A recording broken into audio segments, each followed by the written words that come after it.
Hello, நான் உங்கள் கிருத்திக்.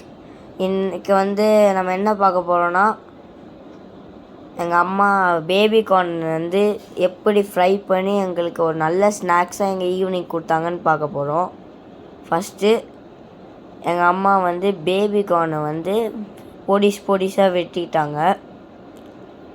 வெட்டிட்டு அதை வாட்டரில் போட்டு ஊற வச்சு அதுக்கப்புறம் கடாயில் போட்டுக்கிட்டாங்க. கடாயில் கடல மாவு போட்டு நல்லா விரவிக்கிட்டு அதை கொஞ்ச நேரம் ஊற வச்சாங்க. நல்லா விரவிக்கிட்டாங்க. அதுக்கப்புறம் கொஞ்சம் மசாலா,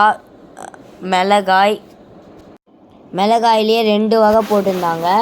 சில்லி மிளகாய், அதுக்கப்புறம் கரம் மிளகாய், கொஞ்சம் மஞ்சள் தூள், உப்பு தூவிக்கிட்டாங்க. அதுக்கப்புறம் பெப்பர், லைட்டாக லெமன் டேஸ்ட்டுக்கு புழிஞ்சு விரவ ஆரம்பிச்சிட்டாங்க. நல்லா விரவி அந்த கலர்லாம் நல்லா ஒட்டணும். நல்லா ஊறினா தான் டேஸ்ட் நல்லாயிருக்கும். இப்போ நல்லா ஊறிச்சு. கலரை பார்த்தாலே அப்படியே வாய் ஊறுது. இப்போ தவாயை ஆன் பண்ண உடனே எண்ணெயை நல்லா ஊற்றி எண்ணெய் நல்லா ஹீட் ஆகணும். இப்போ அந்த கொரியாண்டர் லைட்டாக டேஸ்ட்டுக்கு ஆட் பண்ணிக்கிட்டாச்சு. அந்த ஊற வச்சதை கொரியாண்டரோட ஃப்ரை பண்ணி பாருங்கள். கொரியாண்டரே மொறுன்னு வந்துச்சு அந்த கடல மாவில். அப்போ எவ்வளோ டேஸ்ட், கொரியாண்டரே எவ்வளோ டேஸ்ட்டாக வருதுன்னா பேபி கார்ன் அப்போது எவ்வளோ டேஸ்ட்டாக ஊறி அந்த வாயில் கடிக்கும் போது எவ்வளோ மொறுன்னு இருந்திருக்கோன்னு பாருங்கள். சரி, ஃபைனலாக எடுத்துக்கிட்டு எண்ணெயை ஃபில்ட்ரு பண்ணாங்க. ஏன்னா too much oil not good for health.